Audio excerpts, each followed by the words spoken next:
The Dialectical Method. Ernst Bloch, translated by John Lamb.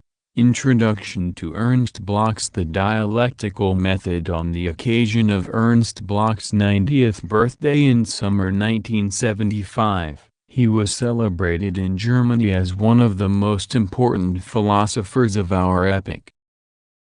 Yet Bloch's work is relatively unknown in the English-speaking world. Although several collections of his writings were translated during the last years of his life, his main works have not appeared in English.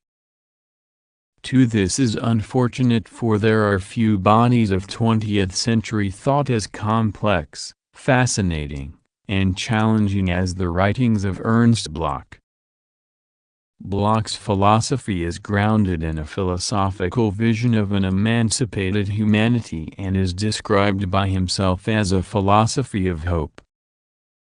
Following the young Marx, Bloch sees the human being as a species being, containing as yet unsatisfied needs and unrealized potentialities, which he posits as the motors of human self-activity.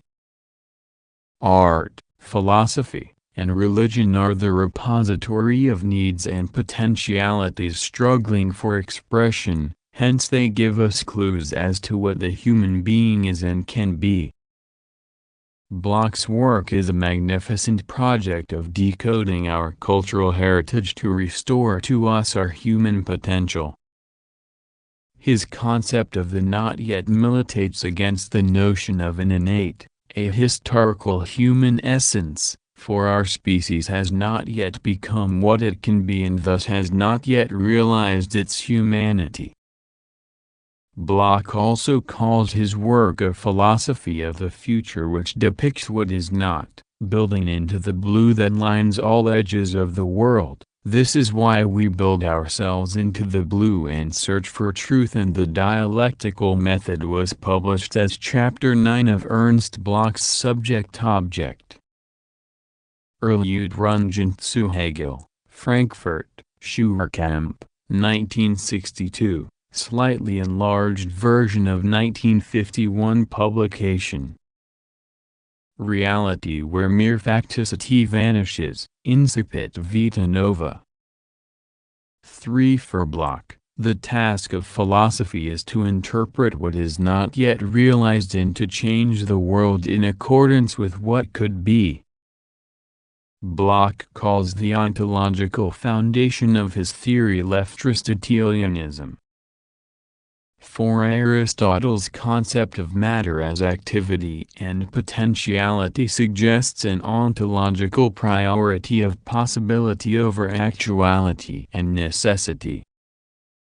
Bloch follows this interpretation of Aristotle in his own thought, which conceives of reality as a dynamic process latent with possibility directed toward the realization of its potentialities, which provide its telos and endolica. But all is not fullness and ripeness in this metaphysical scenario, for the not yet is permeated with a constitutive not. The not is the lack of something and the flight from this lack, hence, it drives toward that which is lacking. With the not, drives are modeled in the living being, as drive, need, striving, and primarily as hunger. As for Bloch, hunger is an ontological category, and in his theory humans are primarily needy, hungering beings driven to fill lacks and a multiplicity of hungers. Subject-Object. Erludrungen zu Hegel is at once one of the best studies of Hegel and one of the best introductions to Bloch's philosophy. It was written during his exile in America in the 1940s, was completed in the German Democratic Republic after World War II, and was published in 1951. Bloch has appropriated Hegel's thought into his own philosophy, and what he sees as the spirit and truth of Hegel is alive in all of his own writings. Subject-Object makes clear Bloch's debt to Hegel and the Hegelian roots of his thought. yet it also contains brilliant interpretations of Hegel. The text begins with remarks on Hegel's language, mode of thought, and basic ideas, and then interrogates Hegel's major works from the early writings to the history of philosophy. The third part analyzes Hegel's relation to Kierkegaard, Schelling, Feuerbach, and Marx, and then carries through some original developments of Hegel's thought by Bloch. The essay on the dialectical method, translated here, discloses Bloch's deep philosophical erudition and his ability to make the most complex philosophical ideas come alive. In his typical aphoristic, gnomic, and suggestive style, Bloch introduces Hegelian dialectics dialectically. He shows how Hegel's philosophical categories emerged from a dialectical appropriation of the classical philosophical tradition, and he illustrates and illuminates the central categories of dialectics with examples from Hegel, other philosophers, and his own thought. I know of no better introduction to dialectical thinking in the basic categories of dialectics. Part of Bloch's project in Subjecto B/8 is to show the Hegelian roots of Marxian dialectics, the similarities between Hegel's and Marx's mode of thought, and the advances in Marx over Hegel. Yet the book brought him into conflict with the ideological commissars of the German Democratic Republic because of its deep sympathy for Hegel, which the party ideologues felt was an ideological deviation. Eventually Bloch emigrated from the GDR in 1961 after the building of the Berlin Wall and lived in Tübingen until his death in 1977 at age 92. Here he became one of the most influential philosophers in Germany, yet his work never received the wide impact of Adorno, Benjamin, Heidegger, Marcuse, or Lukács. This is unfortunate, for Bloch's corpus contains a treasure house of philosophical, political, and aesthetic writings. Bloch often talked of the unclaimed heritage of emancipatory ideas in the bourgeois cultural heritage. Looking back on Bloch's work, it is fitting to characterize his own immense corpus of writings, 17 volumes in the Suhrkamp edition, as an unclaimed heritage. Hopefully, his writings will begin receiving the attention in the English-speaking world that they so richly deserve, and some translators and publishers will take on the task of translating in their entirety such major works as Subjekt-Objekt, Der Geist der Utopie, and his magnum opus Das Prinzip Hoffnung. Notes 1. See the discussion of Bloch's philosophy and its reception in Douglas Kellner and Harry O'Hara, Utopia and Marxism in Ernst Bloch, New German Critique, No. 9, 11-34. 2. 4 volumes of Bloch's writings have been translated by Herder and Herder, now Seabury, on Karl Marx, Man on His Own, Atheism and Christianity and a Philosophy of the Future. Unfortunately, these translations are full of errors and omissions and cannot be relied upon. Moreover, Bloch's major works remain untranslated. In Germany, by contrast, Suhrkamp published a 17-volume Taschenbuch and by the time of his death in 1977 had published 44 different texts by Bloch that sold over 1 million copies. 3. Bloch, Karl Marx, Death, and Apocalypse, in Man on His Own, 43. 4. On Bloch's Aristotelianism, See Avicenna Aristotelis link. 5. Bloch, zur Ontologie des Nichtstens in Ernst Bloch, Auswahl aus den Schriften, 42. 6. Bloch, Subject-Objekt. See the reviews by H. H. Holz and Hermann Lieb in Deutsche Literaturzeitung, Volume 73, pages 518 and 521, and by Eifing Fetscher in Philosophische Literatur and Zager, Volume 7, 214 to 225. Reviews of the slightly enlarged 1962 edition by J. Jürgen Jankemski and Holzer in Ernst Bloch's work Ein Arbeitsbuch zum 90. Geburtstag, 57–64. 7. George Steiner correctly notes the importance of style in Bloch's work. Bloch seizes on metaphoric and marginal aspects of the Marxist program, the end of human alienation, the withering away of the state, and puts them at the center. He can only do so, and retain some measure of coherence by force of style. Bloch's processes of statement and discourse are inseparable from the lapidary, gnomic, and rhapsodic means of his prose. Perhaps alone among committed Marxist thinkers, he is a deliberate stylist, and his books belong as much to the history of rhetoric as they do to that of philosophic or polemic argument. In Times Literary Supplement, October 3, 1975 to 1128. 8. See especially the chapter on Dialectic und Hoffnung and Subjekt-Objekt, translated by Mark Ritter in New German Kritik. Number 9, 3–10. 9. See the collective work Ernst Bloch's Revision des Marxismus for attacks on Bloch by the ideologues of the GDR.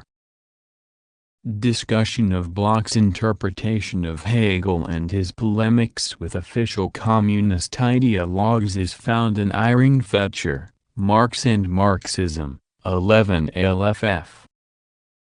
Douglas Kellner 1. The idiot never notices that everything has two sides. He works with wooden ideas, with simple uniform ideas at which he can stop for breath and in which nothing happens. If he were to think a thought through to its end, he would notice that a struggle is taking place, that objections arise within which enrich it and disarrange its content. A is not always A, B must also be posited, and it is precisely consistency which shows B to be the contradiction. Above the consequent span C arises as apex and unity, that is until C splits two, and a new unity of contradictions emerges in irresistible dialectical development. Actual thought never runs in straight lines, like thought which is fixed, cut and dried, in which nothing expands or changes and which is therefore incapable of doing justice to transformation. Thought moves in triangles. These triangles, consisting of contradiction, unity, new contradiction, new unity, and so on, do not need to be schematically traced out each time. That would be incompatible with the free agility of elastic thought. Indeed, the triangle is not the only possible form. More contradictions than just this A and B are possible, and they do not all have to refer to the same point of unity. But reliable, actual thought never takes a straight course, rigid and unchanged, like the rhythm of the nodding head of the pagoda or the dreadful, monomaniac, thoroughly undialectical thought of the madman. A man who continually entangles himself in contradictions is not for that a dialectician. If he cannot find his way out of the contradictions, he is much more a charlatan and, in the end, a perfect image of chaos. But thought which seeks a viable course, set on finding solutions, without going through the dialectical turn in which no determination is complete in itself, lands in chaos from the other side, namely in the chaos of rigidity. It cannot comprehend what is driving and on the terrain of transformation. There is no other. With its fixed clumsiness, it will always stumble. 2. Dialectic in Hegel, just as in Kant, but first properly in Fichte, has three levels: 1. Immediate unity of the concept; 2. Opposition of the concept against itself; 3. Reunification of the concept with itself through sublation of the contradiction.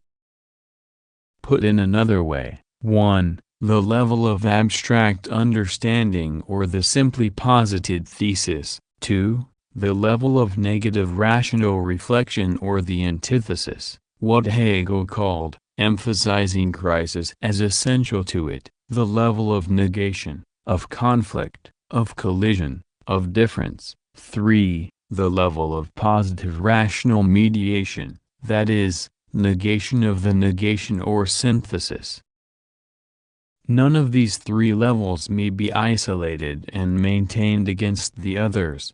They must penetrate each other and in their finiteness perpetually transcend themselves, keeping the stream of determinations flowing.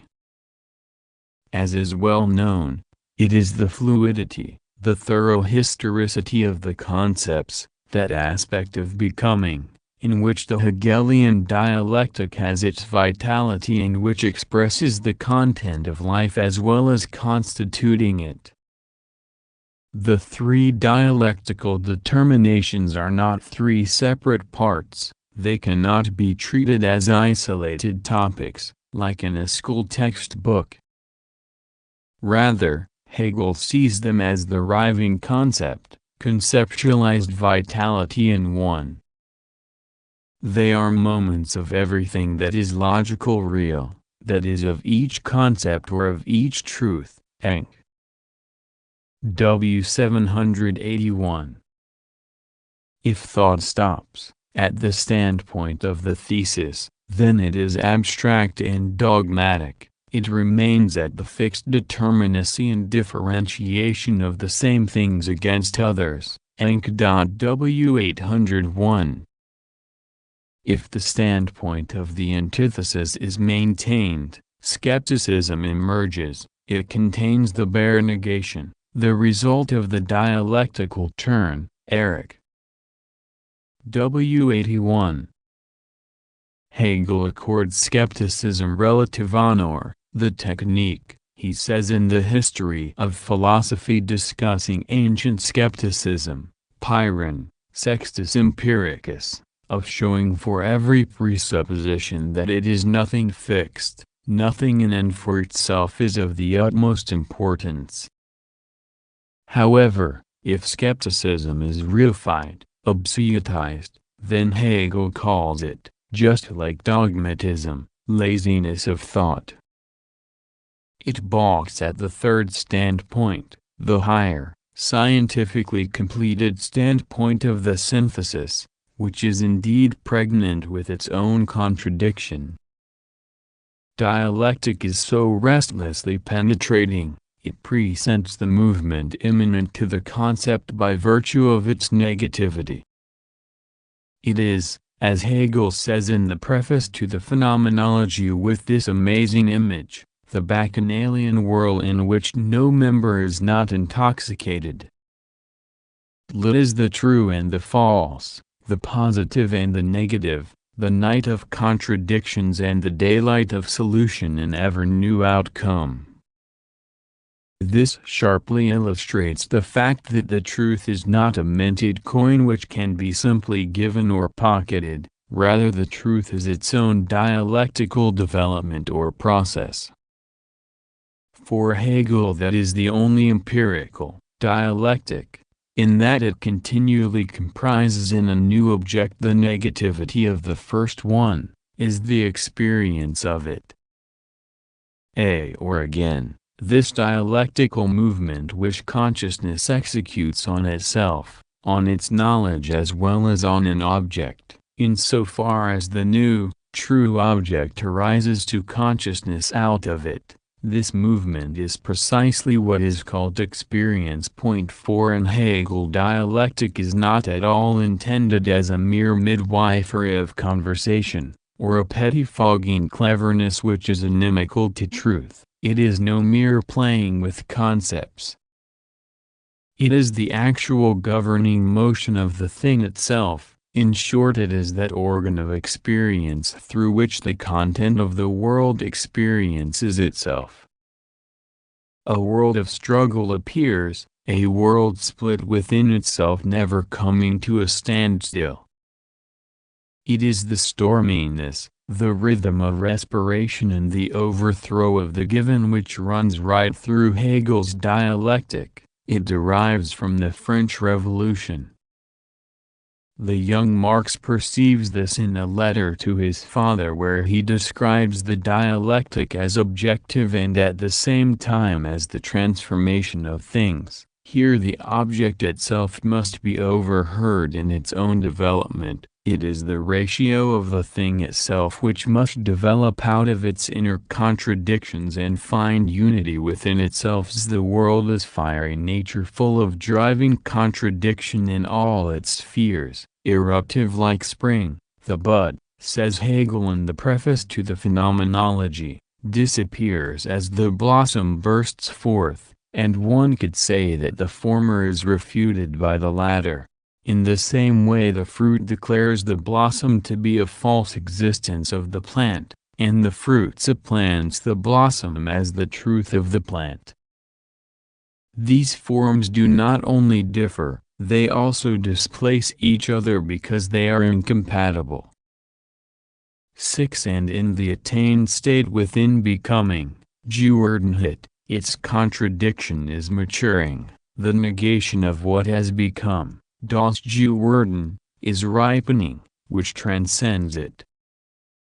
Thus, as Hegel quite clearly recognized, wealth produces poverty itself, and each form of society produces the elements of the next, those which represent the contradiction to the existing society and which explode the incrustations in which there is no longer any truth or reality. Hegel concludes his introduction to the history of philosophy thus, in a manner not quite what one would expect from the supposed state philosopher of Prussia. Often it, the spirit, appears to have forgotten, to have lost itself, but internally divided. It is internal development, as Hamlet says of the spirit of his father. Well said, old mole. Canst work i' the ground so fast? Act 1, Scene V. Until strengthened within, it breaks through the earth's crust, which separates spirit from its concept, shattering it. At such times spirit has put on the 7-league boots when this crust, a soulless rotten edifice, collapses and it moves on with a new youthfulness. 7. Hence the subversive aspect of the dialectic, the second member, the antithetical, the critical nihilistic element. It can never become the laziness of thought like obsoletized skepticism. There is nothing of laziness this second member, negation which, not isolated, but within the total dialectical context, is most extraordinary energetic. It puts everything petrified to the sword. It is the shattering and the destruction which break open a path for the new. Hegel presents the dialectic as an uninterrupted process of breakthroughs. The unity or synthesis which forms at each point is not merely a harmonized unity of contradictions, which is a feature of all previous dialectic up to Hegel. Hegel calls this unity, using an intentionally offensive expression, unity of unity in contradictions, shot through with contradiction itself and no harmonious compromise. It continues in its explosive motion.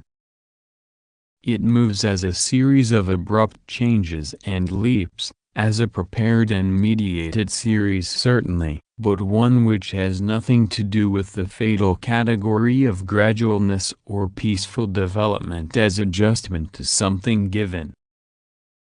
Sudden qualitative change takes place, the wave breaks, when a definite quantity is attained it is transformed. The new grows within the old, then its hour has come, when the time is ripe, it tears itself loose from the old with a leap, it advances dialectically, decisively, suddenly.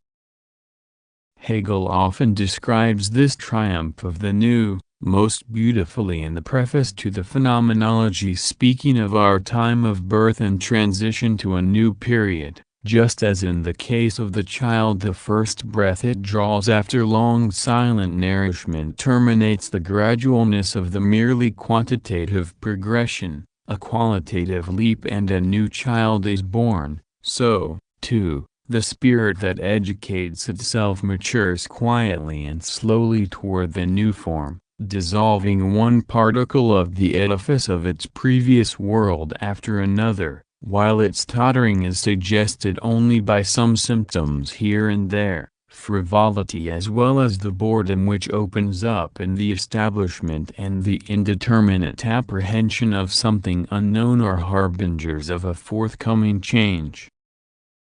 This gradual crumbling which did not alter the physiognomy of the whole is interrupted by the break of day that, like lightning, all at once reveals the edifice of the new world. 2 p. 101.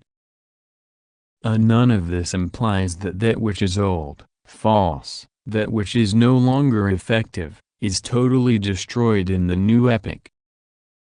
History is essential to Hegel's thought, history not only as revolution but also as heritage, as living tradition. Hegel is a fanatic for substantial memory, so much so that at the end of his Geometry through history he calls off the further development of the dialectic.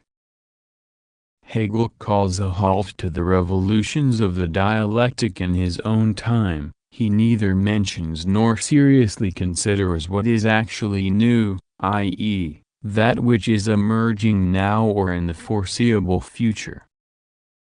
The new which fills Hegel's dialectic at every turning point and to which the dialectic does justice as the richest affinity to becoming is, for Hegel the historian, the new within a passive state, stillgelegten, within what has ceased to become, geworden, and its precepts. That is the tribute which Hegel's dialectic, despite the French Revolution within it, pays to the historical school and its closed intellectual method. Accordingly Hegel's dialectical process, as it progresses from level to level in sublations, Aufhebungen, is sublation not only in the sense of destruction or liquidation. It is just as much sublation in the sense of preservation, conservation. This constitutes the side of faith, the backward-turned face of the Janus head of the Hegelian dialectic. It is that aspect which above all conditions the synthesis and which makes the dialectic the inheritor of history.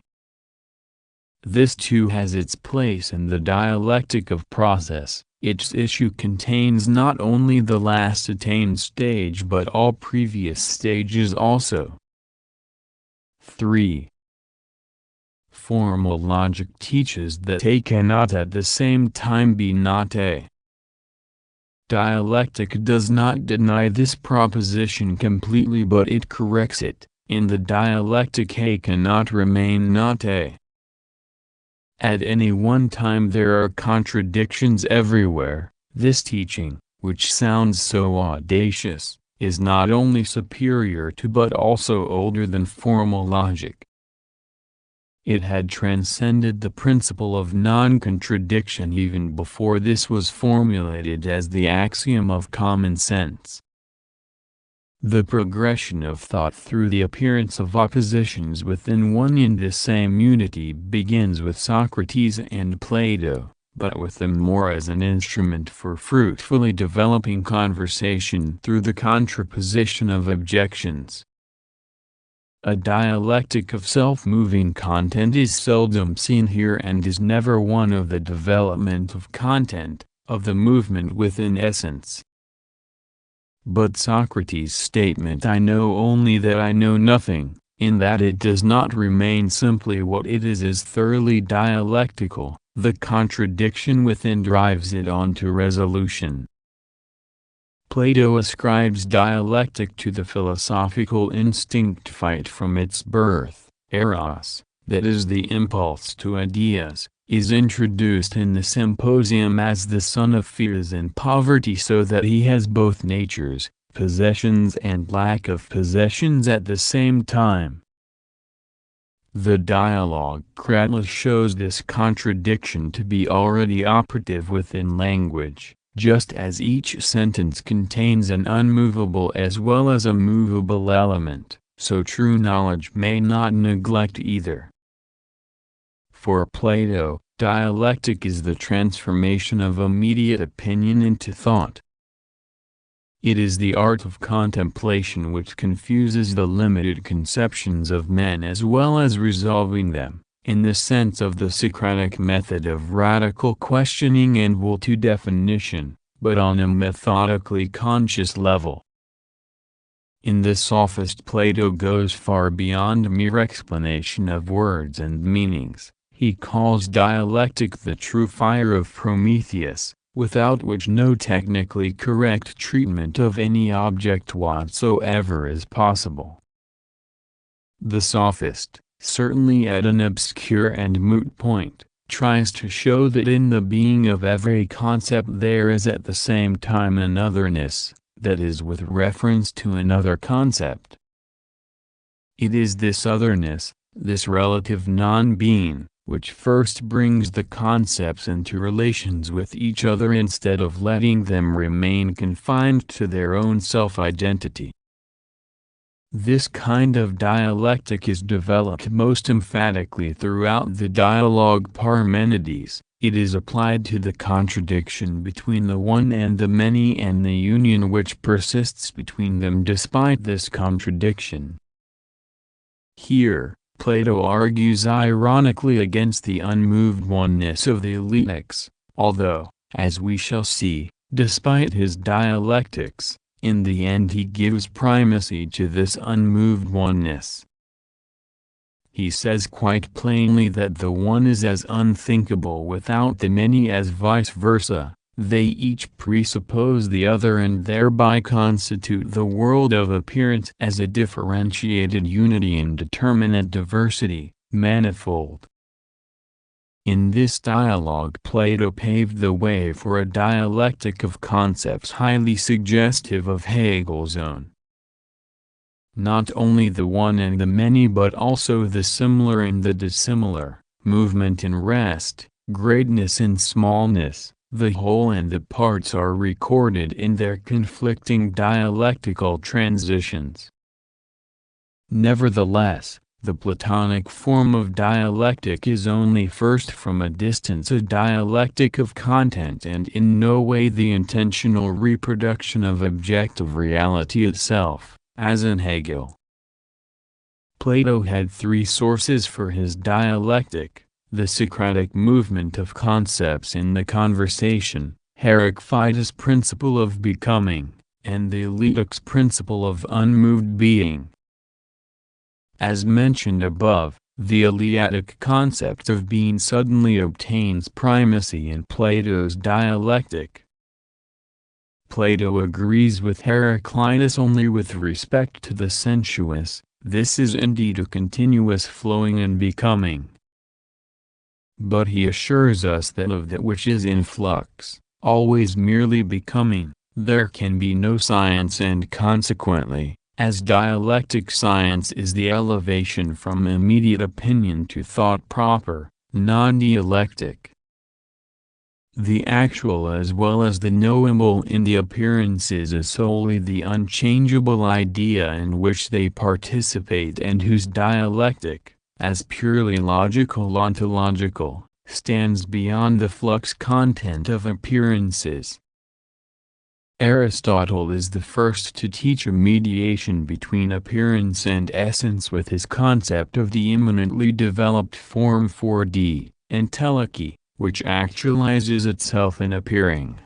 Here is that concreteness which afterwards enables Hegel to attempt to develop his dialectic as that of the content of the world and not merely one of abstract concepts. Thus Hegel is a student of Plato only in his logic, determinations like something and other, one, and many quite clearly derive from the Parmenides. In his philosophy of nature and of spirit, Aristotle is more important. Aristotle is certainly much less of a formal dialectician than Plato. For the most part he reduces dialectic technique to the presentation of cases for and against various suppositions, to the careful consideration of contradictory standpoints or perplexities, apories, which arise. But despite the small role which he confers on the dialectic, he is much more of a dialectician of content. Precisely because he brings the eminently dialectical concept of relation between appearance and idea, namely that of the form idea which actualizes itself in appearing, imprinted form which in living develops itself, geprägte form, die Leben sich entwickelt, as Goethe translated Aristotle's Entelechy. In the Timaeus, however, Plato's most profound dialogue and the one most concerned with the cosmos, he plainly says, only the one which is unchangeable is comprehended through contemplation by means of reason, against that the other which becomes and passes away is grasped through opinion by means of sensual perception, without reason.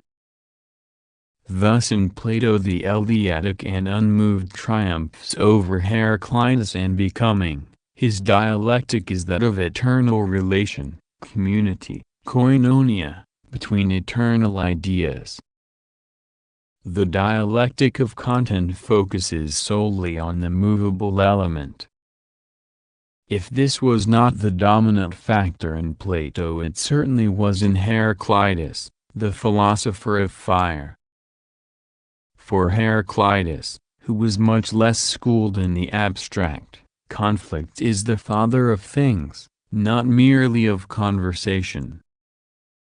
Everything is flowing, one cannot step into the same river twice. A student of Heraclitus added to this that one cannot even do it once. The one which is divided within itself persists in itself like the harmony of the stretched bow. This Heraclitean proposition shows the content of the world itself as unified contradiction. Thus Hegel cries out in his History of Philosophy when he comes to Heraclitus, "Now we can see land, whereby it does not matter that this land is flame, fire as the substrate of contradictorily unified transformation." Formal logic posits the principle of non-contradiction, i.e., the irreconcilability of contradictory predicates of the same subject, as an axiom on which correct thought is founded. In Heraclitus this so-called axiom was already transcended before it was ever formulated. In just the same way with the Saint Pontarai, everything flows, Heraclitus had already transcended skepticism. Moreover, He made it relative and fruitful before it appeared as a doctrine. It is interesting at this point to consider a backdated observation, i.e., one that had been changed from an entry in a commentary into a report about Heraclitus, of Diogenes Laertius. It could also have been said of Hegel. According to this, Heraclitus would have remained a skeptic as long as he searched for a unified ratio. He ceases to be one when he sees reason based on discord and contradiction.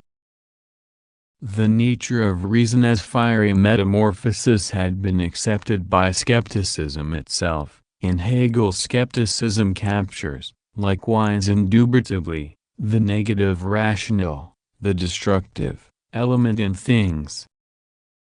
Heraclitus also points with great assurance to essence in motion through the concept of fire. Other less fortunate substrate determinations are the perpetually kneaded clay and the perpetually stirred up mixture. Because, as Hegel says, movement, transformation is in fact the existing contradiction. It is that because each instant of the transformation of one state into another, for example, the dawn, unites within it the contradictory predicates. Thus, with the force of the greatest paradox, it can be said that Heraclitus was the Hegel of antiquity, and so it is not without reason that this philosopher was considered the most obscure. Indeed, in that dialectic as a whole is set against fixed opinion, it appears seldomly or not at all in occasional philosophers or in those who could not or did not wish to think their concerns through to the end. The later skeptics, the Greeks as well as the English, did not think things through to the end, although they, because of their sense for dilemma and contradiction, at least reached the dialectical forland. Skepticism has often brilliantly purified thought from fixed opinions and prejudices, but it never got further than doubt in human reason altogether, declaring it incapable of resolving the contradictions. Not surprisingly, with this kind of half-heartedness relativism was the result. There again it never attained the relativism of creative sublations as in dialectic, which thus, as noted above, was able to evaluate skepticism and use it. Instead, its relativism became one of fixed dilemmas and the flight from them into laxity, into bad immediacy, sensualism, or into complete irrationalism. The dialecticians, in contrast, with Plato as their teacher and Heraclitus as their progenitor, remained true to reason even where, indeed exactly where, they let the straight become bent and the bent straight. That was the case with Plato, first properly with Heraclitus, but also with all later philosophers who have traveled the treacherous waters of the dialectical contradiction, that is the real world. It would take us too long to name all the other participants in the dialectic. They all have a bit of Heraclitean profundity in common. Here we have the Neoplatonist perclose with the three terms, Dialectical, of the first triad of development, persistence, emergence, return. Then there is Nicholas of Cusa at the end of the Middle Ages, which had been ushered in by the Neoplatonists, with the mathematically illustrated doctrine of the coincidentia oppositorum, the unity of the contradictions in the infinitely small and the infinitely large. In his shoemaker's workshop, Jacob B6 HME discovered the dialectically necessary relation that light must have to darkness in order that it become manifest on an object, Gegenwarjo. Thus also the dialectical relation between goodness and anger and that between the divine and the devilish. Hegel took many things from these people, most from Jacob B6 HME, A mystic could teach a logician, at least a proper logician. And it is precisely because the usual academic logic, with its axiom of the a priori forbidden contradiction, is not a proper logic, only a scheme of opinions that stands opposed to all these extensions. It contains, like chicken meat, only black or white, only either or. Thus, as Hegel mocked, it forbids the utterance of anything more than tautologies, identical judgments like, Gaius is Gaius, or a planet is a planet.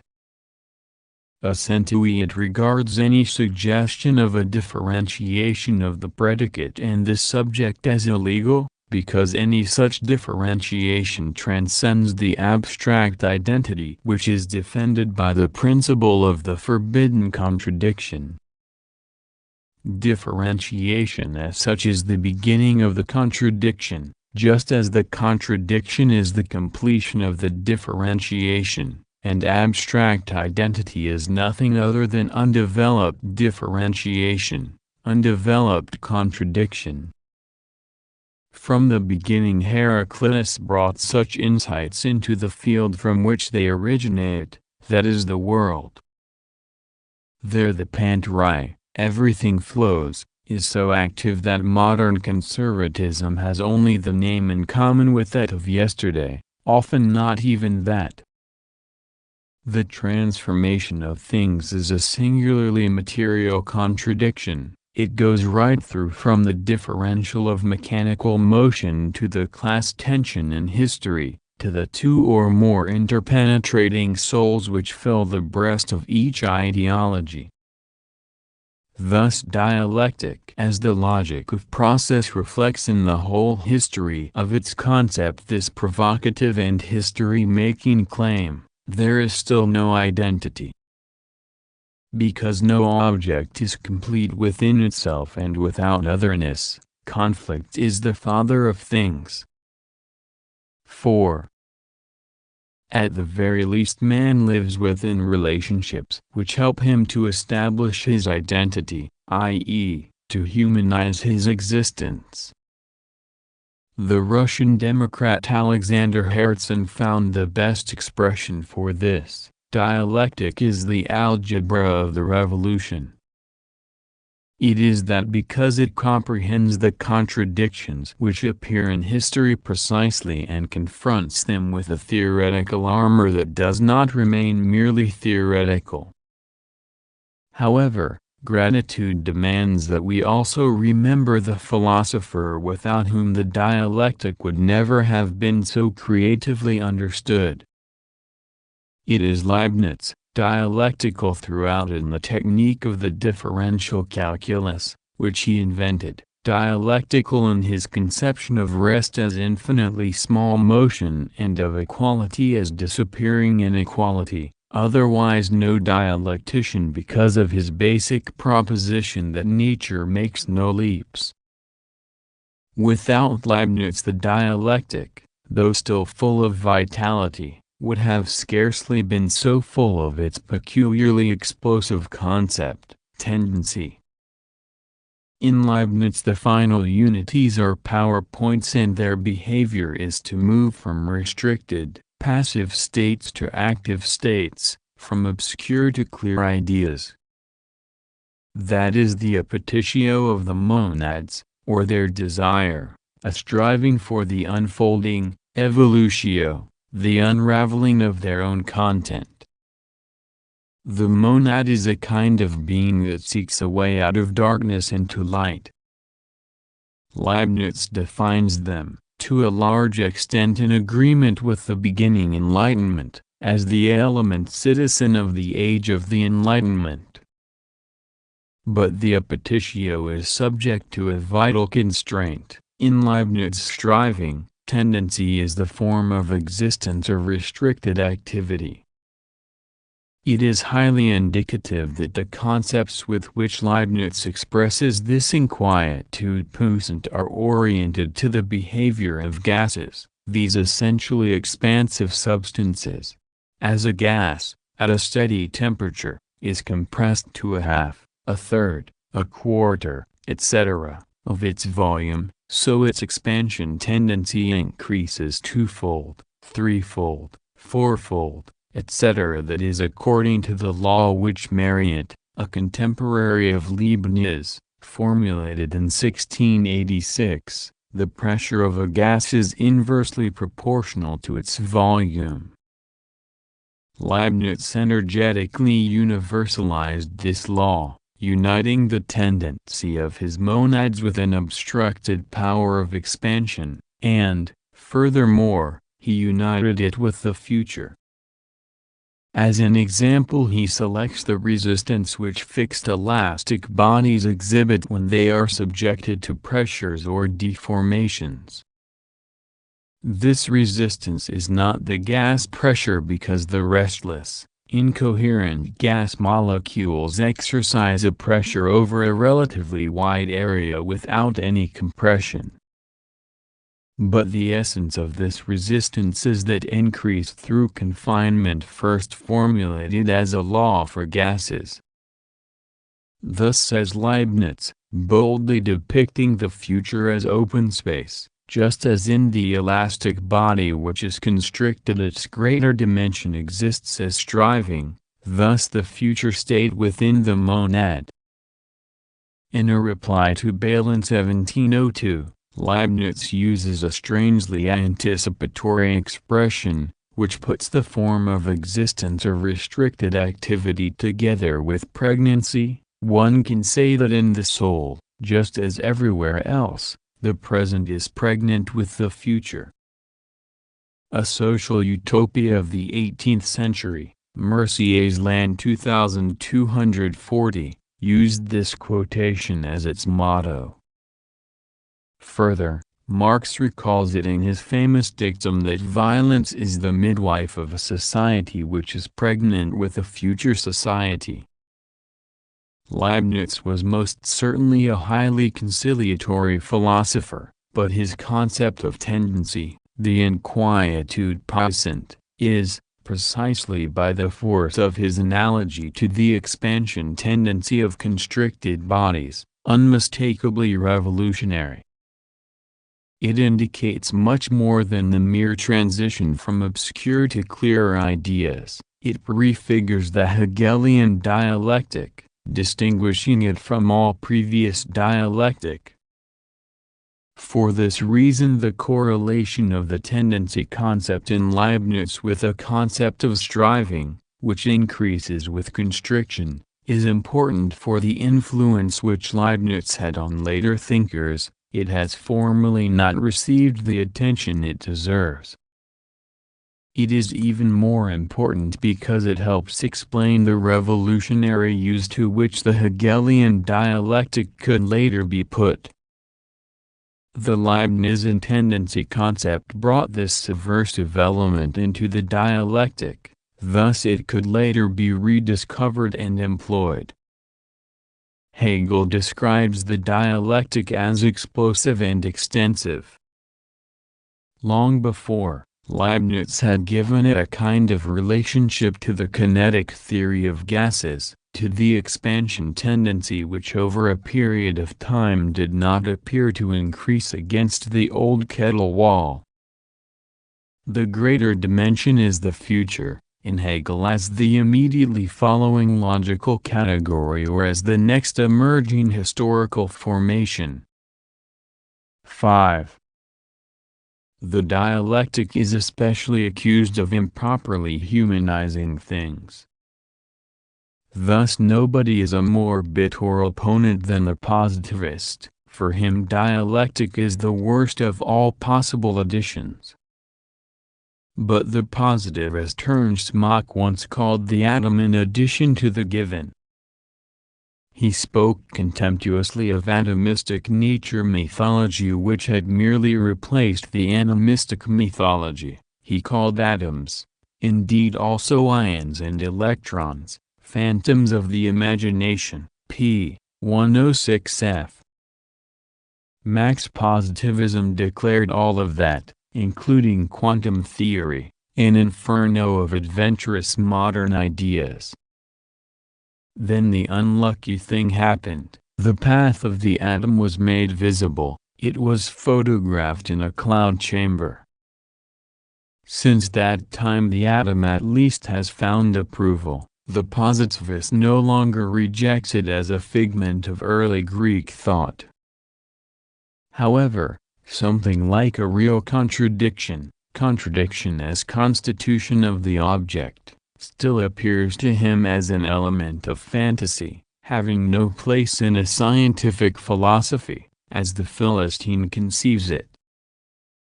One would think that the economic crisis, the imperialist collision in 2 world wars, and similar phenomena would have sufficed to prove the reality of contradiction in the world. The dialectic of these processes does not need a cloud chamber to become visible, on the contrary. It looks as if, using Leibniz's expression, the present is pregnant with the future. Although this expression is the most anthropomorphic possible, namely a gynecological one. The atom too behaves, as well in theory as in practice, dialectically. Not only to the extent that the electrons, in whose motion the atom consists, represent something so full of contradiction as wave and particle at the same time, but also in that the splitting of the atom sets free energy bound within it. Thus the so-called building blocks of the world, which are being so badly administered at the moment, are in no sense stable, to say nothing of the enormous complex of life and society. The dialectic pulls he who does not wish to come along behind it, those who are willing it leads. In both cases the belief that it has an invalid humanizing effect can change nothing. The world moves itself. It is not dialectic that is improperly anthropomorphic, but rather positivism which, because it is so, disavows it. Since colleagues understand each other best when they are amongst each other, we recommend that all those empiricists who genuinely want to be friends of experience consider the following unexpected sentence from one of their own. It comes from the well-known agnostic Du Bois-Reymond, who with his ignoramus ignorabimus commended himself so much to the theory of ignorance. Indeed, he had clearer moments than others of his kind. On the occasion of an original observation of change of texture he remarks, a thought can never deviate so far from reality as reality, in the course of time, separating itself from itself. The insight of this statement referring to something deviating, better something variable, adds to reality only what it adds itself. The real objection against the Hegelian kind of dialectic is not that it humanizes but that it reduces everything to concepts, despite the fluidity of the determinations, despite the bacchanalian whirl, in which no member is not intoxicated. In Hegel the activity of the contradiction happens far too much by the book. It is seldom imposed on the movement of the thing instead of being elicited from it. This imposed form, always the 3-step, even where 4 or more elements are really active, this schematism is idealistic, because idealism is pure coherence developing within itself, which even in its negations is undisturbed, but materialism is discontinuity. Everything in Hegel is subject to this schematically maintained 3-step, and a priori processual waltz. Form dialectics, as in the construction of world history, Oriental, Greek, Roman, German empires, is an exception. The extension of his concepts to cover everything is Hegel's panlogism, the complete equation of true thought and actual being. It seduces Hegel into formulations which from his standpoint are fully consistent but are much too exaggerated, excessive.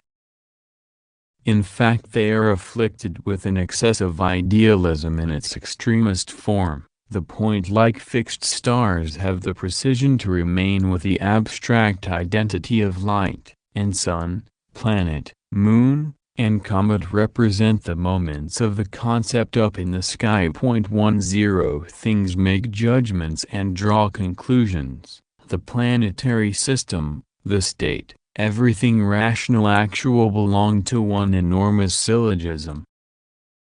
In this, Hegel's dialectic maintains one of its roots, that of the Socratic Platonic conversation, but, precisely because this root is transposed from the dialogue to the content of the world, there emerges a universe consisting of conversation material, i.e., an external world as discourse.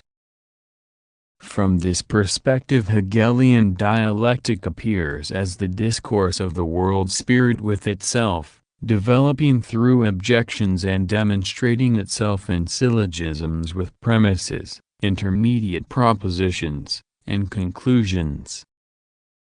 This constitutes the Hegelian concept mythology, the subject which the dialectic employs as a vehicle for its ever richer subject-object relations is not the actual, but the significantly less spiritual subject of history. It is not the working man as the productive force in technological union with the natural productive forces. Hegel calls the carrier, the subject of history with complete idealism, Volksgeist.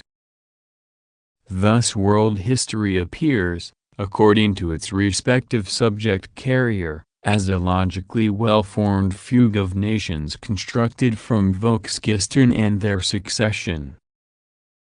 Here it helps nothing that Hegel sharpens the spirit in its respective second member, the contradiction. He contends in the strongest possible manner that the level of the contradiction is not one of mere objections in dialogue, no mere aesthetic contest. He sees real work in the bifurcations and the perpetually self-dividing renovations. According to Hegel, the life and self-knowledge of the world spirit should not be easy, not the play of the logos or even of love with itself. This idea, says the preface to the Phenomenology, sinks to the level of edification and even insipidity when seriousness, pain, and the patience and work of the negative have no place in it. And however, the leaven of the antithesis as the thorny, stinging negation never extricates itself from pure logicality. Being outside itself also, with its especially strong impulse to forward movement, is supposed to be deduced from the pure concept, from that which is purely self-dividing within itself. It remains unclear why the world, if it is pure logos, does not live an easy life. Indeed, why does the spirit see it necessary to undertake process at all with antitheses, differences, collisions on every level? It is incomprehensible. If the world really consists of nothing but the logos and its ether, why the absolute is not complete at the beginning, a consonance which makes dissonance unthinkable, much less positing it itself? In pure spirit identity or the absolute for itself would prevail from the first, this absolute could really be shot out of epistle, in that phrase which Hegel uses to attack the mystics and their immediate oneness with God. Instead, the pure idea discharges itself to its reflection, nature, that is to a nature which Hegel at times, in the troubled, unhappy existence of the animals, sees as a journey into hell. If the idea survives this stage, it then undergoes all the difficulties of a historical development. It is to be said of the absolute that it is essentially result, that it is first at the end what it truly is. All this cannot be derived from Hegel's panlogism, not even by means of the contradiction originating there, because no contradiction could originate in the pure life of the idea. Neither the impulse to which this contradiction gives rise, nor the diversity of the forms in the world to which it brings its bifurcation, nor a wearisome world process could emerge out of the complete pure spirit. Not even when Hegel explicates the process, acknowledging the original closedness of pure spirit, as a circle of circles. Unless the reality of the dialectical process is denied and is presented as having been developed purely as an intellectual method, which, indeed, contrary to the logic of becoming, also happens in Hegel, appearance is the process of coming to be and passing away that does not itself come to be and pass away. Rather it is in itself and constitutes the actuality and movement of the life of truth.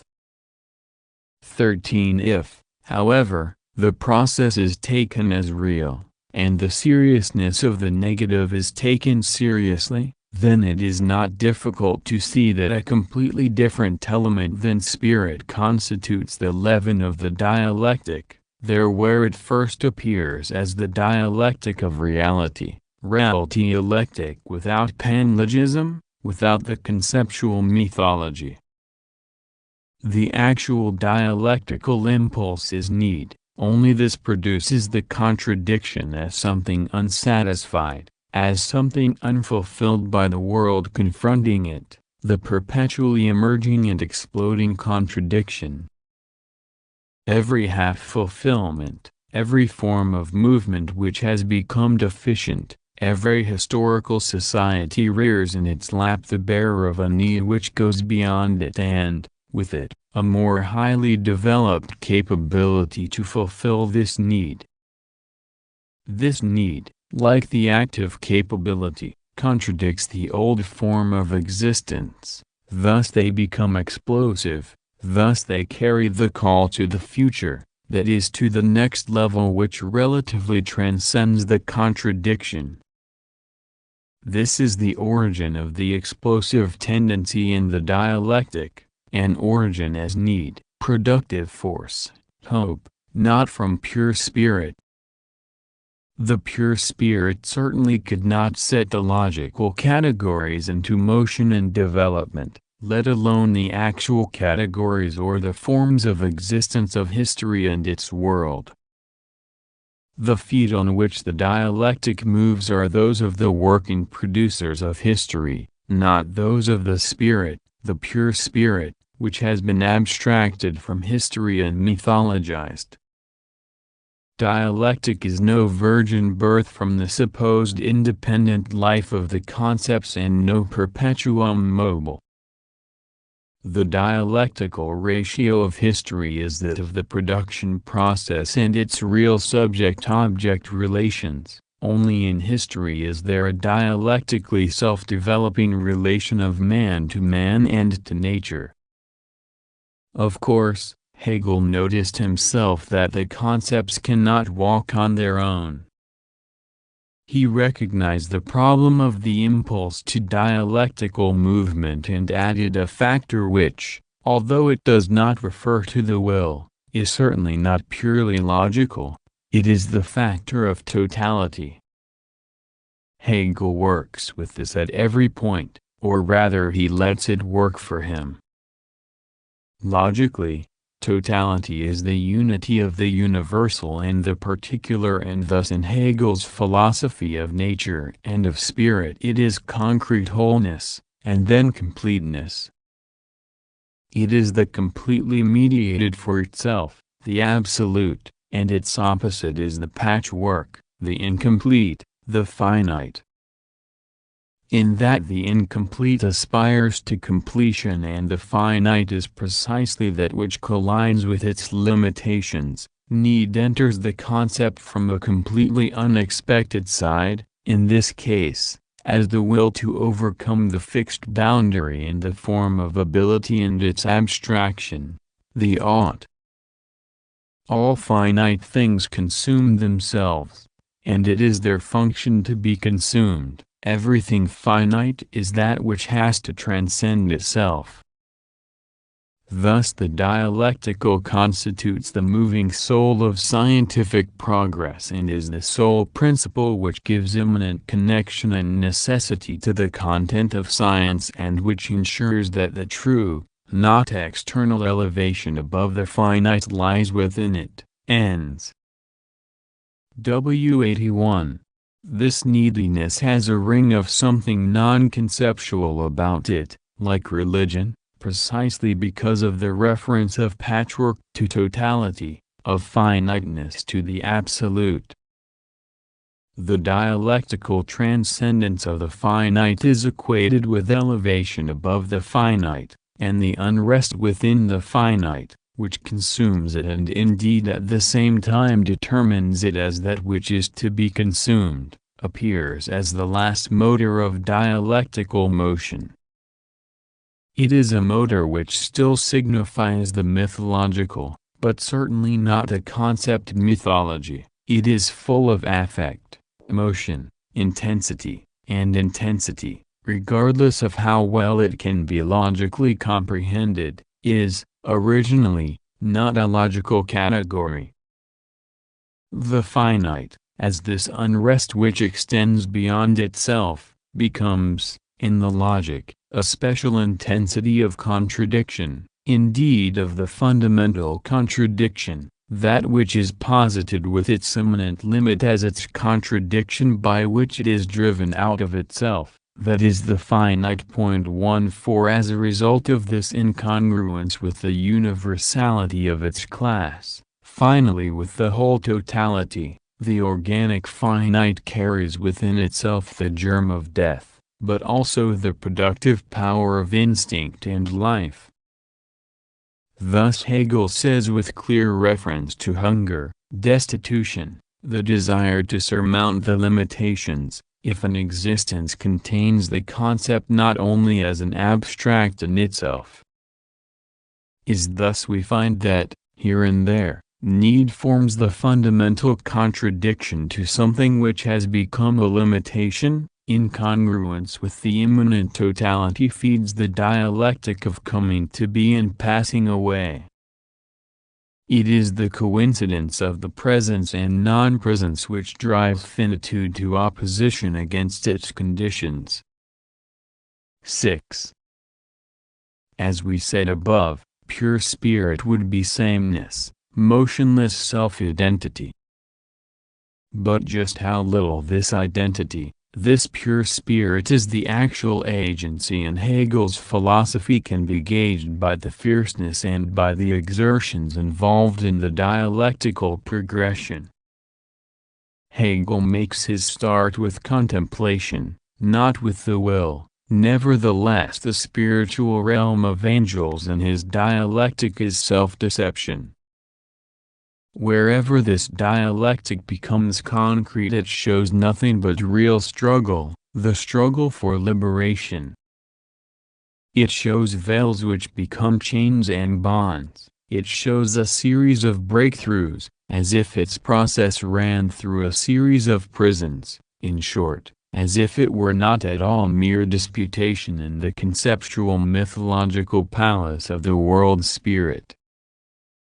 The spirit which knows itself as spirit, says Hegel at the end of the Phenomenology, finds its path in the recollection of the spiritual forms as they are in themselves and as they accomplish the organization of their realm. 16 Even this organization, though, which is supposed to form comprehended history, the recollection and the Golgotha of absolute spirit, the actuality, truth, and certainty of its throne, without which it would be the lifeless solitary. 17. This organization of pure logos could neither contain contradiction nor this exceedingly unplatonic ornate Baroque throne.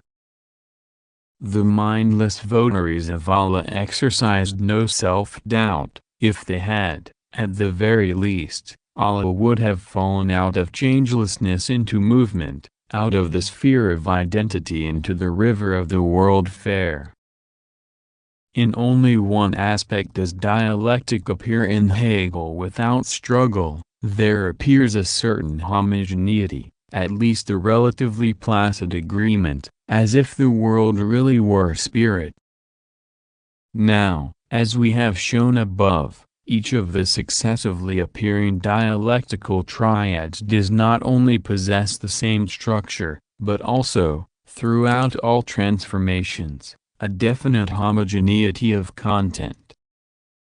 The identity of structure is shown in the schematism of the triad, in the monotonously repeated rhythm, extended into every detail, of thesis, antithesis, synthesis. This is purely formal. But besides this, and much more importantly, there is a kind of invariability of content which follows the sequence of particular triads and holds it together. Each of them is also materially bud bloom fruit, that is, each contains a final rhythm and a final shape, as if there were no struggle in the world, and certainly no disorder in struggle. It is not that something identical is schematically inserted here, rather it is processually maintained through the series, which makes a great difference. This must be understood from the beginning. Such relative homogeneity of content in Hegel, however spiritual it may appear, does not in any way originate only in the pure spirit. It is not, or not only, conceptual mythology, although, considering the haunting final shape, it draws upon the most mythological of all triads, the Holy Trinity. In fact, the relative identity of dialectical content also originates, to a large extent, from sequentially maintained totality, that is, from a motif which, as process motif, is not at all the same as the Henkai Pan, the one and all of the old mythological idealism. Thus all the series of the forms of consciousness of this dialectic are seen to be samples of the same material, namely of the trinity of the Hegelian world spirit as a totem. The contents of the particular theses, antitheses, syntheses are related by blood to each other. One after another they reveal in the respective triad a modified, but sacral equivalence of the members or aspects, despite their different significance.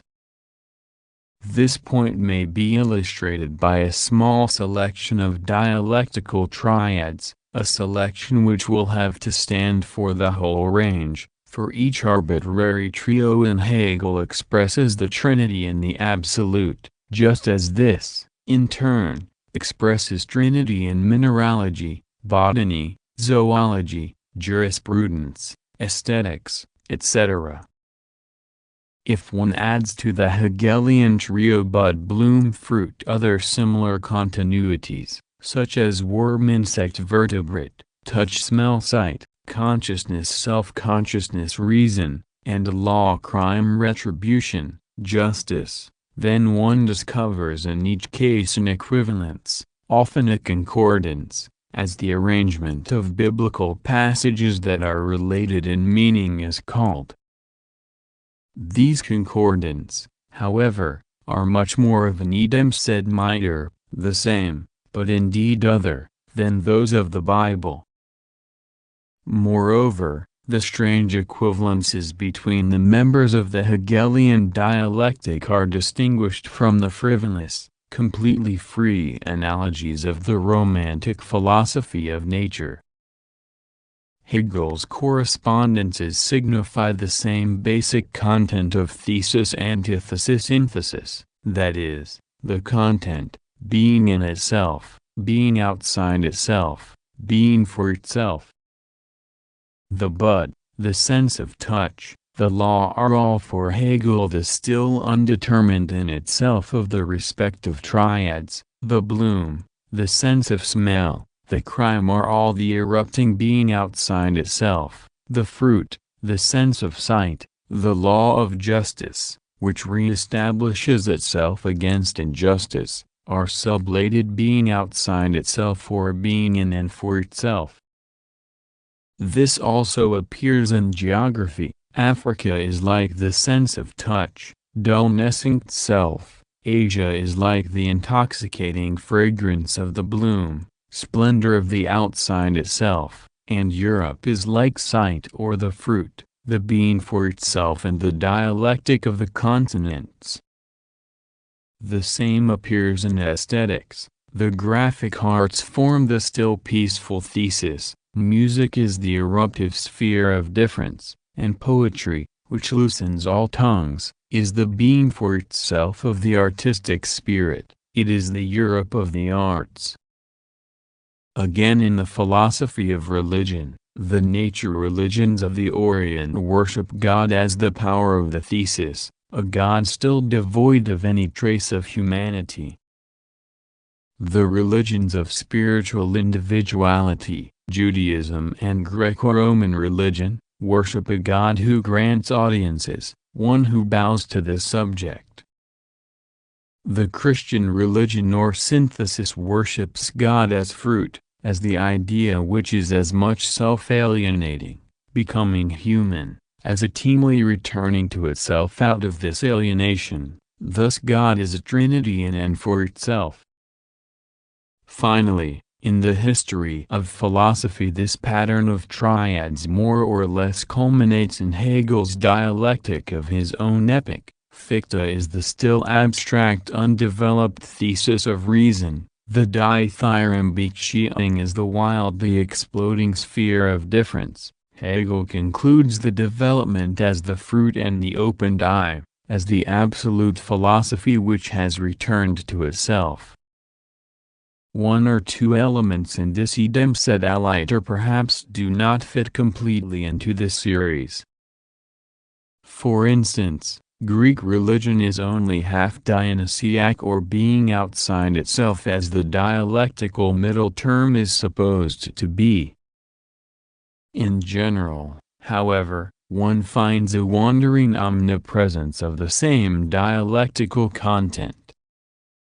The whole Hegelian system as such gives the outline of the perpetually self-equivalent triads, logic, or the realm of pure thought before entry into the world, is the being in itself of the idea, nature, in its mere interpenetration of necessity and contingency, is the being outside itself, the idea deserting itself, the unresolved contradiction, the realm of culture, of the spirit, designates freedom or the idea which has returned to itself, the being for itself of the idea.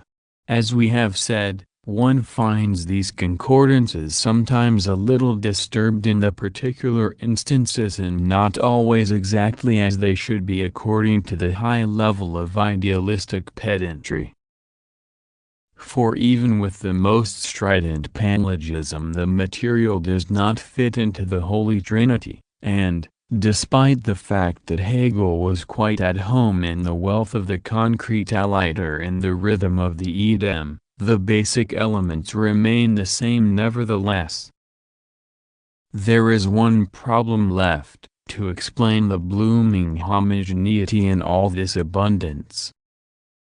It does not derive from the content, at least not from that which can be pointed to in any particular case. It originates in the intentional totum in the case under consideration. That is, analogia in this, the one analogy, confronts the deep sky of a content totality which, though far away, peeks into every detail. From this aspect also, indeed most profoundly from this angle, there emerge corresponding outlooks, characteristic features in Hegel's otherwise so driving dialectic. Hegel had, after all, taken up a tradition which has its origin in the fundamental philosophical intention of the elucidation of an essence which makes itself known in everything. This tradition began with the image of the mirror, a truly magical and oriental image, The Arabic philosopher Al-Kindi was the first to conceive of the world as a complex of mirror rooms which reflects the whole and the same. Nearer to Hegel stands Nicholas of Cusa with his doctrine omnia ubique, everything is in everything, with the explanation in omnibus partibus relia et totum, the whole is reflected in all of the parts. Nearer still is Leibniz, who represents his mundus as the mirror of the universe, who, in the Nouveau Essays declares the totem to be the everywhere identical ground, c'est tout comme ici, le fond des partout aimant. In Nicholas of Cusa, as in Leibniz and Hegel, the totality, the certainty of which is maintained throughout, is a finished totality, not one which has first to work itself out, no utopian conception. In the end, totality in Hegel is characterized as the mythological fixedness of the Father Son Holy Ghost triad, i.e., so that the totality, not merely as pure spirit, has no need of process, unless it is as a luxury or the vanity of an egoism which required a myriad of shining mirrors. Nevertheless, Hegel emphasized more brilliantly and incessantly than any other philosopher that in all parts there is to be found an awareness of the totem. Instead of the lazy, that is boundless and aimless, pluralism in which reason declares itself bankrupt, and practice no longer knows what it wants beyond the next day and the immediate interest, it is rather the actually existing context which works in the omnia ubique. The omnia ubique, as everything, is not and does not remain the given in its entirety or, indeed, the Trinity in a superior spirit which is posited as real. However, it is the form of society which is determinant in each epoch, and finally it is that which unifies history and nature in the processual content. And the goal which is being striven for it is the one necessity of, to use an outmoded expression, the highest good, which pacifies the unrest of the need and striving, that for which it would not be necessary to struggle if it were already available. This kind of totality, the non-existing all, not the existing whole, is the goal of the dialectical movement that holds it together, exactly as need is its impulse and motor. Only one intentional, tendential element of this goal state, indeed so much, is embedded in each movement and form of movement.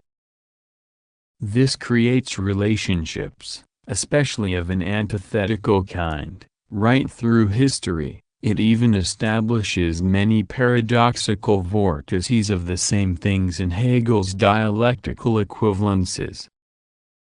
It does not justify the pedantry of their repetitions, which derive from undisturbed panlogism, but it does justify the relative unity which is maintained through all modifications, through the storm of the forms of his world spirit. 7. Hegel's dialectic is intolerant of the indolent, that is clear. It can be learned though, and it is high time we discarded this stubborn yes, no, high time to correct the abstract belief in fixed facts and their allegedly unchangeable laws. The doctrine of the flux, or river, has as little time for the indolent as the doctrine of the estuary, i.e., the dialectical totality. This doctrine is not only instructive but also admonishing. First, it does not close its eyes to the fact that in all its acts political life is ramified and mediated. Every single moment of history, in particular the history of the struggle for liberation, contains all the others. It contains the totality of all that needs liberating. If the whole, especially the all, is isolated, if lesser or sub-goals are obsoletized and only these pursued, then the theoretical short-sightedness results in a practical defeat, even where the isolated goal has supposedly been attained. There is no separation between the path and the end, whose totem is in every step of the way, at least if it is a path and not a cul-de-sac. The great moment often took a rather insignificant form, but this was not because of the form, rather the form was so unimpressive, so weak because the totality of what was happening and what was to be pursued was not perceived at the time. Second, it frees the consciousness of dialectical mediation and totality from the petrified state in which the narrow-minded understanding holds on to its contradictions. For this understanding there are clear isolated alternatives, either sensual pleasure or peace of mind, either the soapbox or the ivory tower, either creeping empiricism which only rarely smells the souls of reality or unworldly idealism à la Don Quixote, as if, as Chesterton once mocked, the human brain must always be divided in conflict, one side repeating invariable calculations while the other dreams impossible dreams. Opportunism, which sees itself as realpolitik, in fact maintains itself outside existing reality just as much as utopian radicalism. The one stands under this reality, the other reaches above it, both are thus untrue, both are isolated and exaggerated formations. The dialectic of the totem resolves all these abstract dualisms. It opens up a comprehensive viewpoint from which fixed duality disappears. This duality is in fact naive at 6.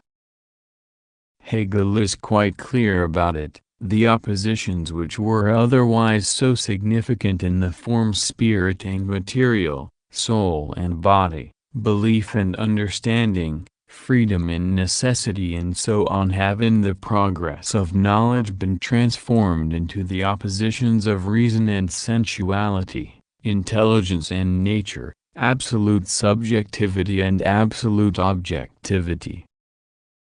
The sole interest of reason is to transcend such petrified oppositions. This interest does not appear as setting itself totally against the opposition as such, because division is a necessary factor of life which forms itself through perpetual opposition. Totality at the highest vitality is only possible through restoration out of the deepest separation.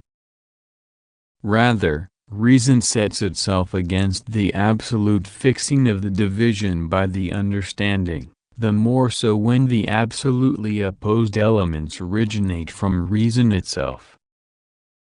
Differens de Fitzenundskellingsn Systems, I.P. 173f. Thus dialectic is no rattling of the understanding with apparent skill and confusing every concept, to make the white black, the black white and so on. As objective dialectic, as Hegel means it, as the dialectic of content, its sole interest is the representation of, and the practical relation to, developing truth. The world actually moves in contradictions, in those whose fluidity, as Heraclitus says, does not allow one to step into the same river twice. As far as sophistical versatility or fraud is concerned, this cannot be shown of the objective dialectic but certainly of its negation. It lies in the delusion of premature or completely false harmony, in the national community, or also in the more Anglo-Saxon belief that the truth lies somewhere in the middle. It is the easy compromise in which the character deteriorates and the motive power of the contradictions is blunted. In short, it consists of that tepidity which, as is well known, Jesus wanted to spit out of his mouth. Here emerges yet another feature of the dialectic directed against those who are compliant.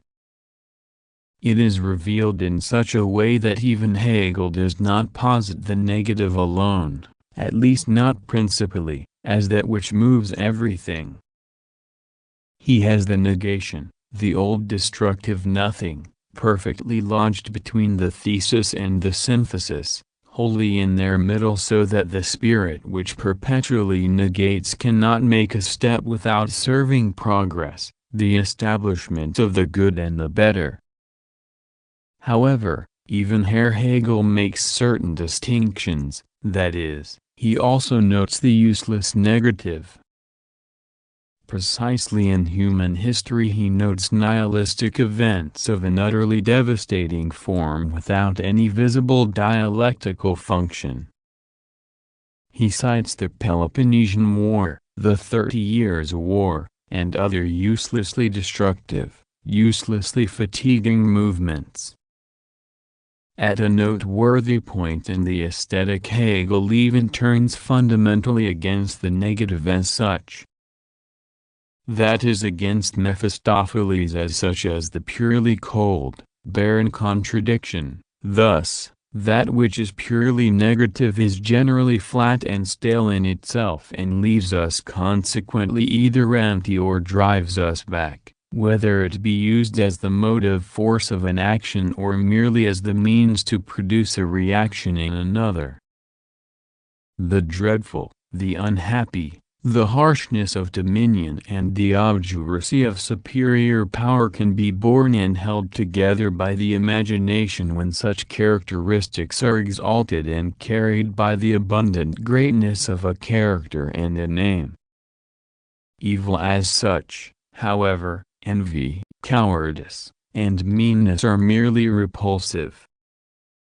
The devil taken for himself is thus a bad, aesthetically unusual figure. For he is nothing but the lie within himself and consequently a highly prosaic personality. In the same way the Furies of Hate and so many later allegorical figures of a similar kind are potencies of a sort, but without affirmative subsistency and firmness. 21 Which is why Hegel, despite the 30 Years' War and his abhorrence of the cold devil, can and must prefer contradiction to any petrified identity. He tentatively holds the two apart and says, indeed, if we are talking about order of rank and these two determinations were to be fixed in separation, then contradiction would be taken as the more profound, the more substantial point. It is precisely to this substantiality that Marx's dialectic of historical materialism directly relates, not to the mere unity of contradictions, to the coincidentia oppositorum of the dialecticians before Hegel, the maintenance of harmony within each epoch. Rather, for the materialist dialectic, history is above all a history of dissonance, not one of a unison which supposedly prevails somewhere. However, if the world of events is to pass from mere prehistory to actual history, the factor of the revolutionary opposition, which is the dissonating force in dissonance itself, must be added to the dissonance of the world.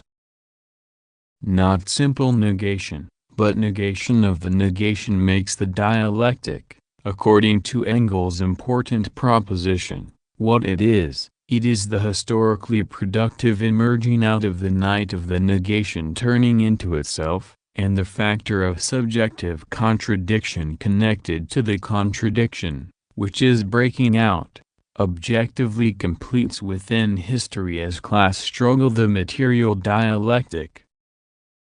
This subjective negative power leads in a revolutionary manner beyond catastrophe, which can be what simple negation means. It intensifies the productive, explosive character of the objective contradictions.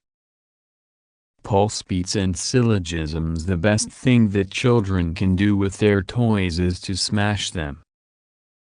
Ends. W 396 edition, 7, Volume 2, p. 95. The distinction between understanding and Mason is important in the dialectic. It is this: prior to Kant no distinction had been made between understanding and reason. But unless one wants to sink to the level of the vulgar consciousness which crudely obliterates the distinct forms of pure thought, the distinction between understanding and reason must be firmly established. The object of reason is that which is determined in and for itself, identity of content and form, of universal and particular. Whereas for the understanding the object falls apart into the form and the content, the universal and the particular, into an proprietary self and a determinateness which is externally added to it. Thus, in the thinking of the understanding content is indifferent to its form, while in rational or comprehending cognition the content produces its form from out of itself. Ends. 7, Volume 2, W 467, p. 355 f. Put in another way, thought as understanding does not go beyond fixed determinateness and the distinction of the same things against others. It takes this kind of limited abstraction as that which exists and is for itself. True thought, in contrast, is the non-schematic, non-mechanical rational thought, that of the concrete content. Speculative or positive rational thought comprehends the unity of the determinations and their oppositions, the affirmative which is maintained through the dissolution and the transitions of the determinations. The power of thought is manifested in its inherent negative factor, in the overthrow of the old positivity which has become false, in uncovering the new reason and actuality. As a result of further thought it became clear that precisely thereby the highest relations of life were compromised. Thought deprived the positive of its power, the constitutions of states fell sacrificed to thought. Religion was assailed by thought. Fixed religious conceptions which had previously stood as revelations were undermined, and the old belief was undermined in the minds of many. Philosophers were banished and killed because of the overthrow of religion and state, both of which were essentially connected.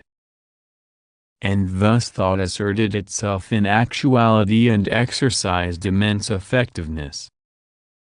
The life of God and divine knowledge might be said to be love playing with itself. This idea sinks to the level of edification and insipidity if the seriousness, the pain, the patience, and work of the negation is missing. 23 J. G. Hanan, light of the storm and stress, enemy of the merely ratiocinative enlightenment, had written, Optimus Maximus demands pulse beats, not syllogisms from us. Hegel wants to comprehend these as the same, falling together in the dialectical vitality of the spirit which has its syllogistic pulse beat and thesis, antithesis, contradiction, synthesis. It should be noted here that Hegel's logic distinguishes mere differentiation, and then mere opposition, from contradiction, such that differentiation is comparatively external, the opposition is exhausted in the negative-positive formula and opposes itself within that, while only the contradiction represents the moved unity of all these contrasts. 24 At times it may appear that Hegel elevates every differentiation, in particular each opposition, to the rank of objective contradiction, in the sense of a purely idealistic dialectic, that is, idealism which is as much imposed on the world as conceived of as continuous development within the world and in the end as a circular, stationary dialectic. This goes together with the pulse beat, with the idealism of vitality, as Hegel calls the dialectic. Thus, thinking reason, so to speak, sharpens the blunted distinction of differentiation, the mere diversity of imagination, into essential distinction, to opposition. The manifold entities become active and lively in relation to one another only when driven to the limit of the contradiction, and there they obtain the negativity which is the inherent pulsation of self-movement and vitality. p. 71.25. It is, as Hegel intends, thinking reason in the world, not, or not only, that in man which drives differentiation and opposition up to the peak of contradiction as something inherent to the object itself.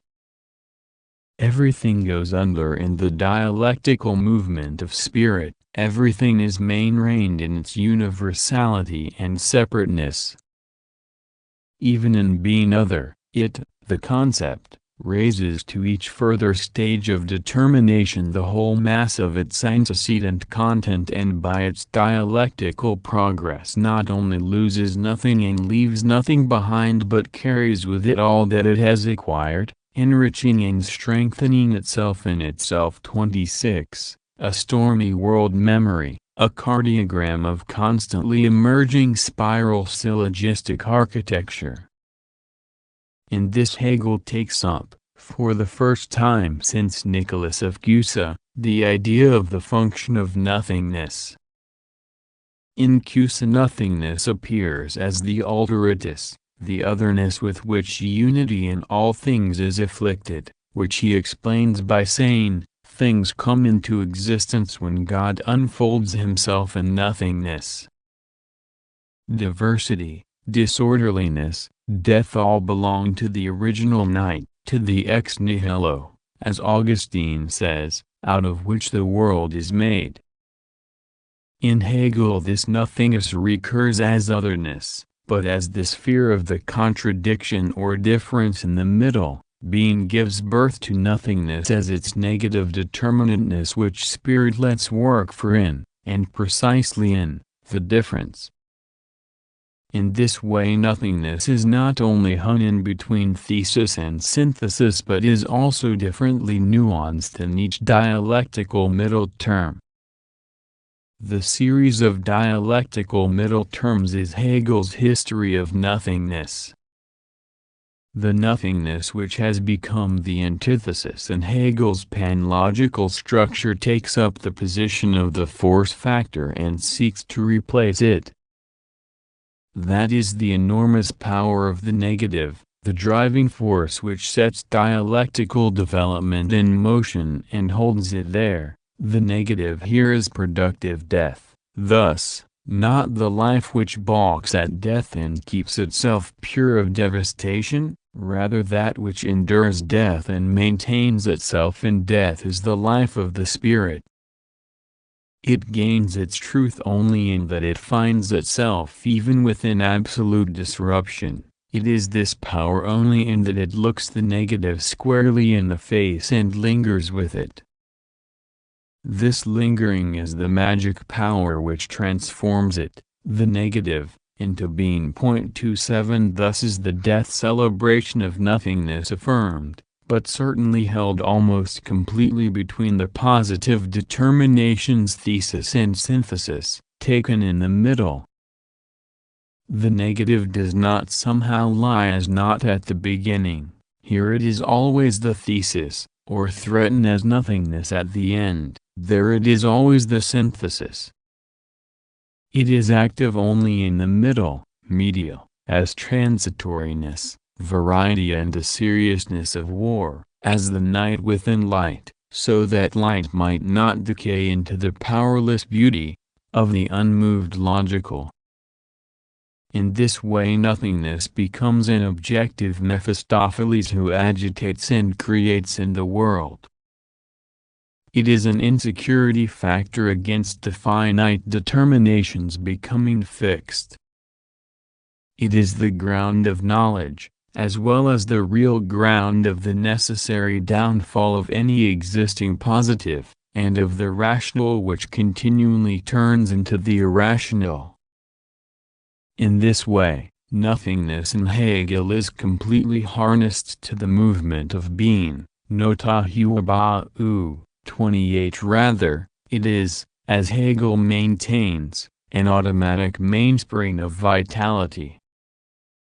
Being that turns into nothingness is passing away, nothingness which turns into being is coming to be. Both, for Hegel, constitute becoming.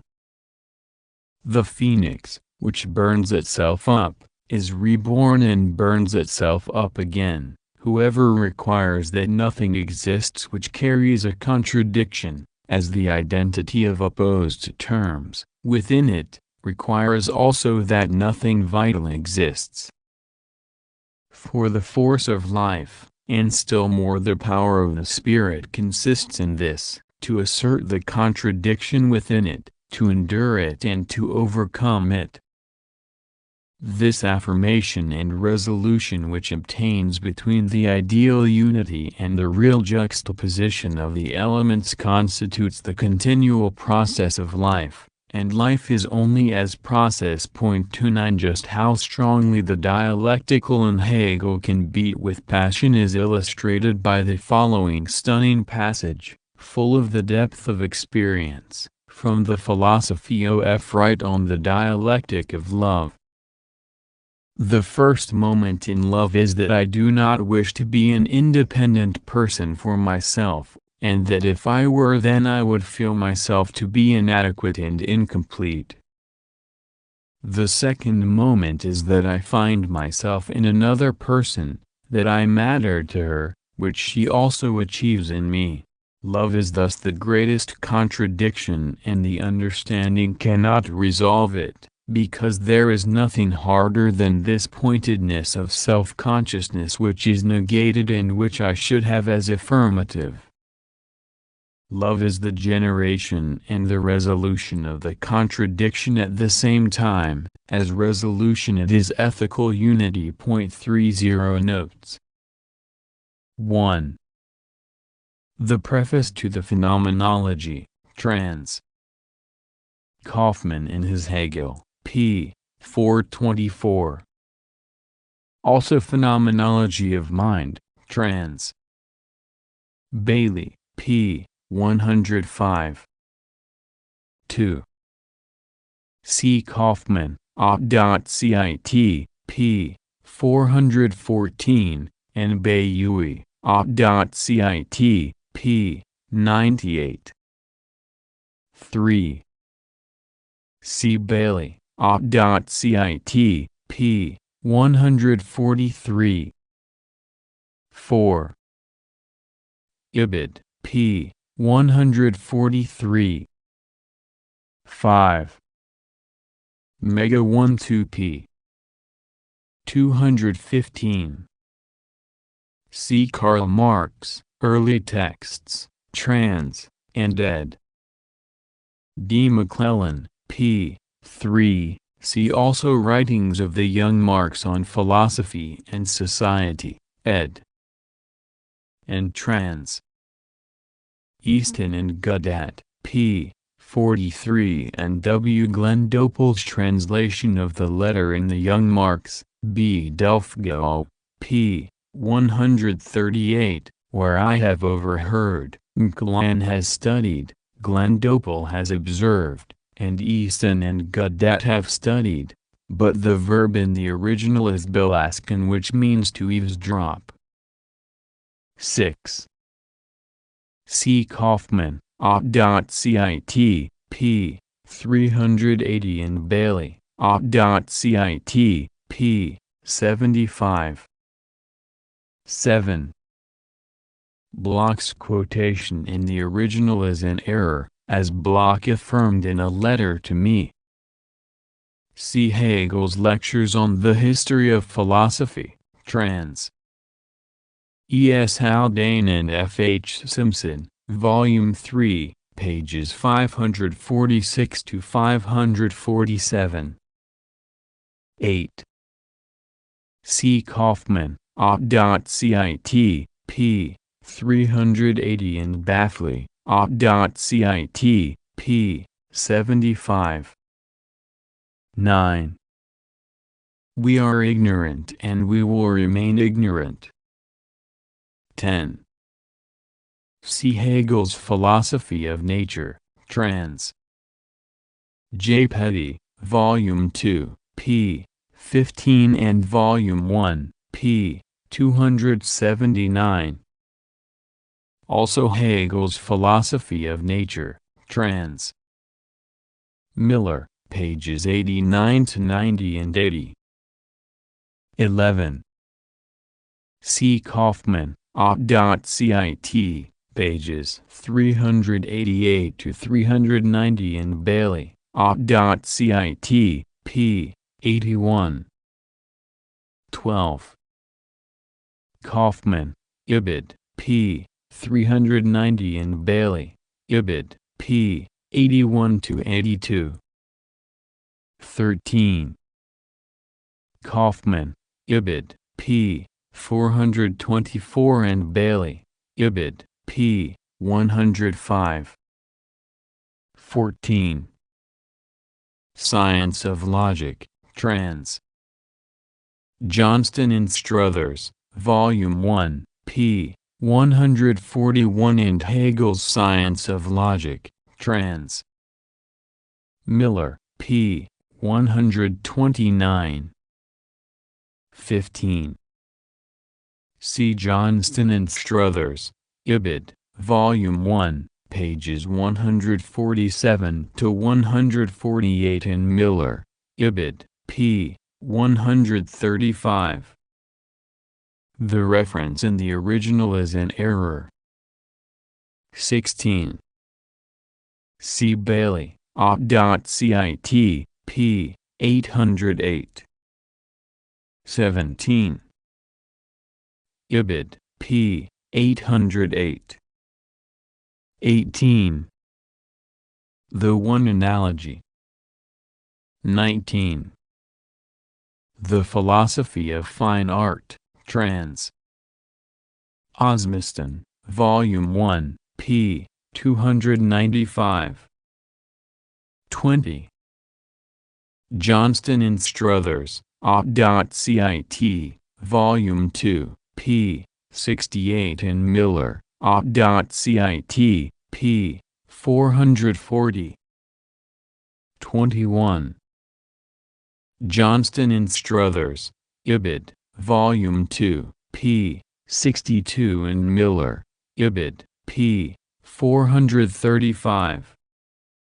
22. Johnston and Struthers, Ibid, Volume 2, p. 67 and Miller, Ibid, p. 439. 23. Kaufman, Op.cit, pages 388 to 390 and Bailey, Op.cit, p. 81. 24. The Logic, Book 2, Section 1, Chapter 2, from B.2. Differentiation to the end of the chapter. 25. Johnston and Struthers, Op.cit, Volume 2, p. 69 and Miller, Op.cit, p. 442. 26. Johnston and Struthers, Ibid, p. 482 and Miller, Ibid, p. 840. 27. Kaufman, Op.cit, p. 407 to 408 and Bailey, Op.cit, p. 93. References in brackets following quotations from Hegel are to the work edition of 1832 to 1848. All of the footnotes are the translators. In only one or two cases have existing translations been used, Thus references to them are for context and comparison. 28. General 1.1, Formless Coid, Chaos. 29. See Osmiston, Aud.cit, Volume 1, p. 166. 30. See Philosophy of Right, trans. Knox, Encyclopaedia Britannica edition, p. 133.